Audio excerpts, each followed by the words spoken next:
de aldım.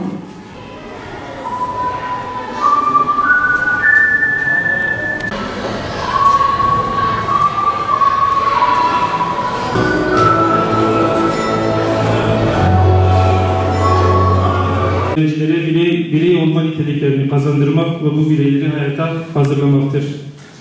Sanatsal, sportif ve kültürel etkinlikler öğrencilerin sağlık odaklı ve bedensel ve sosyal yaşam alışkanlıklarını kazanmalarını, eğilim ve yeteneklerini olduğu dallarda yönlendirme ve motive edilmeleri, kültürel, sosyal aktiviteleri içinde bulunarak yaratıcılıklarını artırırken sosyal ilişkilerinde özgüven sahibi güçlü bireyler olmalarına imkan tanıyor.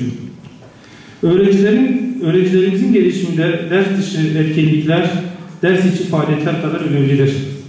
Bu etkinlikler öğrencilerin formal öğretim süreci içerisinde öğrendiklerini pekiştiren, bu öğrenmelerin yaşamla ilişkili olduğunu gösteren ve kuramsal öğrenmelerin uygulamaya konulmasını sağlayan etkinliklerdir. Bu tür sosyal etkinliklerde görev alan öğrenciler, çevresindeki insanlara sağlam bir iletişim kurabilmeyi ve yeteneğini kazanırlar. Özgüveni artan bireyler sorumluluk almaktan kaçınmazlar. Bu niteliği kazanan bireylerin hayatta başarılı olma konusunda büyük avantajlar elde ettiği unutulmamalıdır. Başarı başarıyı getirir. Öğrencilere değişik sosyal etkinliklerle özgüven duygusu ve sorumluluk bilinci kazandıran eğitim kurumları bireyleri hayata hazırlama konusunda büyük bir işlevi yerine getirmiş sayılırlar. Öğrencilerimizi araştıran, sorgulayan, düşünen ve öğreten bir nesle ihtiyaç duyan dünyamız yeni eğitim modellerinin ortaya çıkmasına olanak sağlıyor.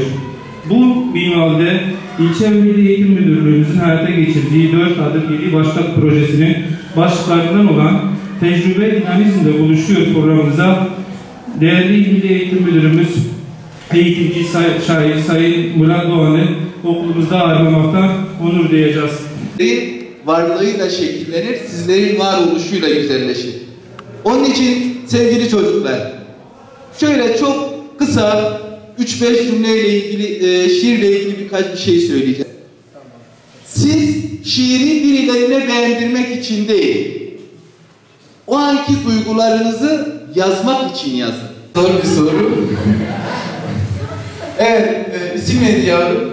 Zilan Alan 7C sınıfında. Çocuklar, daha doğrusu sevgili Zilan, yok. Okumuş olduğum ya da yazmış olduğum bütün şiirleri ezbere bilmiyorum.